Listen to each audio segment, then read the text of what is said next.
আসসালামু আলাইকুম রহমতুল্লাহি ওবরকাতুহু। সম্মানিত দর্শক, ডক্টর মোহাম্মদ ইউনূস একটি জাতীয় ঐক্যের ডাক দিয়েছেন এবং সেখানে তিনি সবাইকে ডেকেছেন। তারপর নিজে বক্তব্য দিয়েছেন এবং অন্যান্যদের বক্তব্য শুনেছেন। তার বক্তব্যের মধ্যে এমন একটা আত্মবিশ্বাস ছিল। তিনি যেহেতু ফ্রান্স থেকে বাংলাদেশে এসেছেন, তো কাজেই তার মধ্যে একটা ফ্রেঞ্চ রেভলিউশনের একটা ভাবসাব ছিল এবং তিনি যে নেতৃত্বের যে জায়গাটি, ওখানে এম্পারোয়ার নেপোলিয়ন বোনাপার্টের যে ব্যক্তিত্ব, নেপোলিয়ন বোনাপার্টের যে ধীশক্তি, তার দৃঢ়তা, তার সাহস, ওভাবে তিনি জাতির সামনে নিজেকে উপস্থাপন করার চেষ্টা করেছেন। সেটা কি? তিনি বলার চেষ্টা করেছেন যে এই দেখুন, আমার ডাকে সবাই এসেছে। আমরা আগে যেভাবে ঐক্যবদ্ধ ছিলাম এবং ঐক্যবদ্ধ হয়ে শেখ হাসিনাকে তাড়িয়েছি, আমাদের সেই ঐক্য অটুট আছে। তাহলে দেখুন, তার একটা অথরিটি, এটা জানাতেন অথরিটি না, তার এই অথরিটি আমার কথা মতো বিএনপি, আমার কথা মতো জামাত, আমার কথা মতো বাঘে এবং মোষে এক ঘাটে পানি খাচ্ছে। এই কিভাবে খাচ্ছে এটা আমি পরে বলবো, একটু পরে বলবো। তার আগে আমি বর্ণনাটা দিয়ে নেই। ও ধরনের একটা আত্মবিশ্বাস নিয়ে তিনি বিশ্বকে দেখানোর চেষ্টা করছেন, জাতিকে দেখানোর চেষ্টা করছেন যে সব জিনিস তার কন্ট্রোলে, তার নিয়ন্ত্রণে। ২ নম্বর হলো তার একটা স্যাটিসফ্যাকশন, একটা আত্মবিশ্বাস পয়দা হয়ে গিয়েছে যে তার নেতৃত্বে, তার শাসনে বাংলাদেশ এতটা দেশপ্রেমে উদ্বুদ্ধ। তার শাসন ক্ষমতাকে কন্টিনিউ করার জন্য, তার নেতৃত্বে বাংলাদেশের স্বাধীনতা সার্বভৌমত্ব রক্ষা করার জন্য, তার নেতৃত্বে এখন যে বিচার ব্যবস্থা চলছে, এই বিচার ব্যবস্থা চালানোর জন্য, তার নেতৃত্বে যেভাবে আওয়ামী লীগের নেতাদেরকে ফাঁসিতে চড়ানোর জন্য যে তোড়জোড় চলছে, সেগুলোর প্রতি জনগণের ম্যান্ডেট কোন পর্যায়ে আছে, ওটাকে তিনি বর্ণনা করেছেন ভিনি, ভিডি, ভিসির মতো। কার শব্দ এটা? Julius Caesar. পৃথিবীতে রাজা বলতেই যদি কাউকে খুব বড় রাজা বলা হয়, তাকে ওই সিজার হিসেবে বর্ণনা করা হয়। রাজা বলতেই সিজার। তো জুলিয়াস সিজারের যে বক্তব্য ভিনি, ভিডি, ভিসি, সেটা হলো আসলাম, দেখলাম এবং জয় করলাম। কখন এই কথাটা উনি বলেছিলেন? উনি একসময় রোমান সাম্রাজ্যের কনসাল জেনারেল ছিলেন। ২ জন কনসাল জেনারেল রোমান সাম্রাজ্যকে শাসন করত। উনি একনায়ক হওয়ার আগে, সম্রাট হওয়ার আগে। তো সেই কনসাল জেনারেল হিসেবে তখন রোমান সাম্রাজ্যের জন্য সবচেয়ে আকর্ষণীয় যে স্থানটি ছিল, সেটা আধুনিক জার্মানি। তখন সেই প্রাচীন জমানাতে যে জার্মানি, রাইন নদীর এই পাশে অস্ট্রিয়া এবং তার সঙ্গে সঙ্গে ইংল্যান্ডের কিছু অংশ এবং ফ্রান্স, এই পুরো বিস্তীর্ণ এলাকা তিনি জয় করে ফেললেন একটা যুদ্ধে। তো সেই যুদ্ধে জয়লাভ করার পরে তিনি বললেন যে এটা এত সহজ, আসলাম, দেখলাম এবং জয় করলাম। ভিনি, ভিডি, ভিসি, প্রায় সেম একটি শব্দ। আরেকজন বলেছিলেন, তিনি হলেন মুসলিম বীর মুসা বিন নুসায়ের। উমাইয়া খলিফা যখন আব্দুল ওয়ালিদ দামেস্কের সিংহাসনে, তখন মুসলমানের অধীনে অর্ধেক দুনিয়া মুসলমানদের অধীনে, এবং ওনার যে কজন জেনারেল ছিলেন, বিখ্যাত জেনারেল ছিলেন, তার মধ্যে মুসা বিন নুসায়ের প্রধানতম, হাজ্জাজ বিন ইউসুফ প্রধানতম। হাজ্জাজ বিন ইউসুফের সেনাপতি যেমন মোহাম্মদ বিন কাসিম সিন্ধু জয় করেছিলেন, আর মুসা বিন নুসায়েরের যে জেনারেল, তিনি স্পেন জয় করেছিলেন, তারেক বিন জিয়াদ। তো তিনি এখনকার যে পুরো উত্তর আফ্রিকা বলতে কি বুঝেন? মিশর, লিবিয়া থেকে শুরু করে এই যে ইথিওপিয়া, তানজানিয়া, এই পুরো এলাকাটাকে কিন্তু উত্তর আফ্রিকা বলা হয়। বিশাল ভূখণ্ড। এই বিশাল ভূখণ্ড ইংরেজরা পারেনি, ফ্রেঞ্চ পারেনি, কোনো জাতি পারেনি, কোনো পরাশক্তি, কিন্তু মুসলমানরা পেরেছিল পুরো উত্তর আফ্রিকাকে একত্র করার জন্য। তো সেই উত্তর আফ্রিকা জয় করতে করতে তিনি সমুদ্রের তীরে পৌঁছে গেলেন মুসা বিন নুসায়ের। আর আফসোস করে বললেন যে হায় আল্লাহ, আমার আর জয় করার মতো কোনো জায়গাই তো রইল না, আর নেই। তো সেই মুসা বিন নুসায়েরের যে বক্তব্য বা জুলিয়াস সিজারের যে বক্তব্য, ঠিক ওইরকম একটা আবেগ, ওইরকম একটা দৃঢ়তা আমাদের ডক্টর মোহাম্মদ ইউনূসের জবানে সেদিন ফুটে উঠেছে এই ঐক্যর জায়গাতে। তিনি কি বলেছেন? ওই যে একটা শব্দ, একটা মরলে একটা আসে, মানে একজনকে যদি গুলি করা হয় তাহলে আরেকটা দাঁড়িয়ে যায়। দেশপ্রেমে উদ্বুদ্ধ হয়ে তরুণরা যে রক্ত দিয়েছিল, এটা রীতিমতো ভাইরাল। ওটাকে তিনি 40 গুণ বাড়িয়ে দিয়েছেন,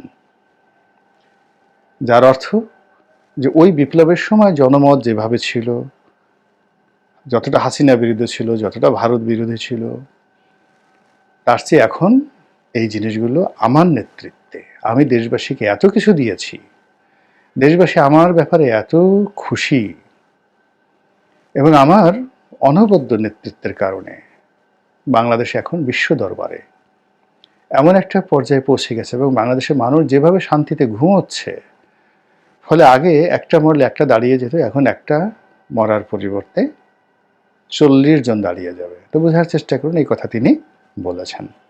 ভাব সম্প্রসারণ করলে এটাই বোঝা যাবে। তো তিনি যাই বলুন না কেন, কিন্তু আমার কাছে কেন যেন মনে হলো যে তার এই যে আহ্বানটি, এটি গোড়াতেই গলদ, এবং এখানে কোনো শুভ ফল আসবে না, বরং এটা ভবিষ্যতে তার যে রাজনৈতিক প্রাজ্ঞতা, তার যে কূটনীতির দক্ষতা, এটাকে শূন্য প্রমাণ করবে না, শুধু নেতিবাচক নিয়ে যাবে। কিভাবে? ধরুন, কর্নেল ওলি সাহেব সেখান থেকে ফিরে আসলেন।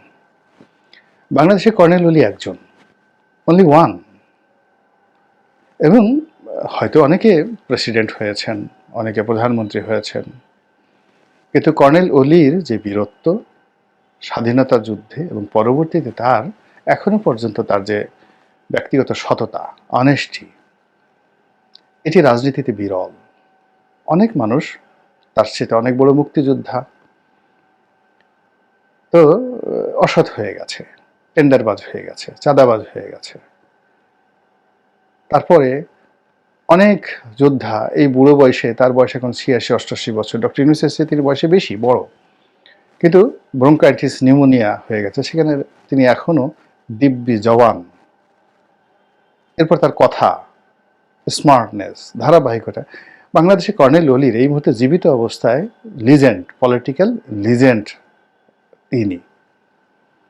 তো তার মতো মানুষ সেখানে দাওয়াত পেলেন যাওয়ার জন্য, এবং তিনি গিয়ে দেখলেন যে তার সেখানে নামই নেই। তো যেহেতু নাম নেই, তিনি ভিতরে গিয়ে কোথায় বসবেন? সামনে বসবেন না পেছনে বসবেন? ফলে তার যে আত্মমর্যাদাবোধ আছে, সম্মান আছে, এবং সেই আত্মমর্যাদা এত বেশি, বিএনপি যখন ক্ষমতায়, তিনি যখন মন্ত্রী, তখন তিনি সেই ক্ষমতা বিএনপিকে চ্যালেঞ্জ দিয়ে, তিনি তো যেন তেন বীর নন, তিনি বিএনপিকে চ্যালেঞ্জ দিয়ে, তারেক রহমান সাহেবকে চ্যালেঞ্জ দিয়ে সেখান থেকে প্রায় 30-35 জন মন্ত্রী এমপিকে নিয়ে এলডিপি গঠন করলেন। এটা যেন তেন, বাংলাদেশে এই ঘটনা কখনো ঘটেনি। তো সেই কর্নেল ওলিকে, যিনি রয়্যাল বেঙ্গল টাইগার হবেন বা আফ্রিকার সিংহ হবেন, তাকে আপনি যদি মনে করেন যে he is just rat or cat, তাকে দাওয়াত আমি ডাকলাম আর আসলো, আর নাম রাখলাম না, চেয়ার রাখলাম না, সম্মান দিলাম না, অমনি তিনি এখানে আসবেন, নট লাইক দ্যাট, তিনি সেখান থেকে চলে গেছেন। এটা এই ডক্টর মোহাম্মদ ইউনূসের বিপ্লবের জন্য, এই ঐক্যের জন্য একটা বিরাট চপেটাঘাত। এটা কেন হলো? এবং ইউনূস সাহেবের এই অনুষ্ঠানে যে ঘটনাগুলো ঘটেছে পর্দার আড়ালে, যদি আহ, এই কর্নেল অলি সাহেবের মতো সাহস, শক্তি থাকতো, বীরত্ব থাকতো, জামাতের আমির ওখান থেকে চলে আসতেন, বসতেন না ওখানে। ওখানে বিএনপির লোকজনও চলে আসতেন, তারা ওখানে বসতেন না। ভিপি নূর ওখানে বসতেন না, চলে আসতেন ওখান থেকে। কেন? কারণটা কি? কারণটা হলো রাজনীতির ময়দানে আপনি একসঙ্গে দুটো জিনিস নিয়ে খেলতে পারেন না। এখানে আপনাকে বুঝতে হবে কার মর্যাদা কোন পর্যায়ে চলে গেছে। এখন জামায়াত ইসলামী থেকে বের হয়ে এবি পার্টি তৈরি হয়েছে, মিস্টার মঞ্জু করেছেন, এবং এদের উভয়ের মধ্যে একটা দাকুমরার সম্পর্ক, অশ্রদ্ধার সম্পর্ক জামাতের আমিরের সঙ্গে এবি পার্টির মঞ্জুর সাহেবের সঙ্গে। এখন যত কথাই বলেন না কেন, যে অবস্থায় বলেন না কেন, বাংলাদেশের প্রেক্ষাপটে জামাতের আমির যেখানে বসা আছে তার পাশে যদি আপনি তার দল থেকে বের হয়ে ভিন্ন একটা দল করেছে তাকে সমান সম্মান দিয়ে বসান, আমি হলে তো সেখানে যেতাম না। কর্নেল অলি যে দল, সেখান থেকে কি হলো, বিএনপি রাগ হয়ে গেল একবার, এই জাস্ট কর্নেল অলির দলটি ভাঙার জন্য বিএনপি একটা তৎপরতা শুরু করলো, এবং তৎপরতা শুরু করে সেই আরেকটা এলডিপি করার চেষ্টা করলো। সাদাত হোসেন সেলিম নামক একজন রাজনৈতিক নেতা আছে, আমার খুব বন্ধু মানুষ। তো তারেক রহমান সাহেবের সঙ্গে তার খুব ভালো সম্পর্ক। তো তারেক রহমান সাহেব যখন একটা সুযোগ পেলেন যে কর্নেল অলি আমাকে এক সময় ধোকা দিয়েছে, বিএনপিকে ধোকা দিয়েছে, তাকেও একটা শিক্ষা দেওয়া দরকার, তখন বলতে গেলে বিএনপির আশ্রয়, বিএনপির প্রশ্রয় একটা বিকল্প নতুন এলডিপি সেখানে তৈরি হয়ে গেল। তো সাদাত হোসেন সেলিম মূলত বিএনপি মাইন্ডেড এলডিপি, এবং তারকে যেহেতু আশ্রয় দিচ্ছে বিএনপি, সেখানে কর্নেল অলি শত চেষ্টা করার সত্ত্বেও তাকে সেখানে আশ্রয় দেওয়া যাচ্ছে না। তো এখন সাদাত হোসেন সেলিম সাহেবকে আপনি দাওয়াত দিবেন, আবার কর্নেল অলিকে দাওয়াত দিবেন, এখানে সবাই সে কথা মানতে পারে, কিন্তু কর্নেল অলি এখানে মানবেন না। একইভাবে আপনি যদি ওখানে বঙ্গবীর কাদের সিদ্দিকে দাওয়াত করতেন, উনি যদি যেতেন, তারপরে ওখানে যদি বদরুদ্দিন উমর সাহেবকে দাওয়াত করতেন, বিশ্বাস করেন তারা যে বক্তব্য দিতেন, কথা বলতেন, অনেকের কাপড় চোপড় নষ্ট হয়ে যেত। অনেকে, তিনি ডাইরেক্ট সরাসরি জামাতকে চ্যালেঞ্জ জানাতেন যে আপনি কেন রাজাকার নন, ৭১ যে আপনি ভুল করেননি, এই কথা বাংলাদেশে বসে আপনার সাহস হয় কি করে? এই কথা ওই ইউনূস সাহেবের সামনে বসে হাতের পাঞ্জাবি উল্টিয়ে তেড়ে যাওয়ার মতো ক্ষমতা বঙ্গবীর কাদের সিদ্দিকীর এখনো আছে।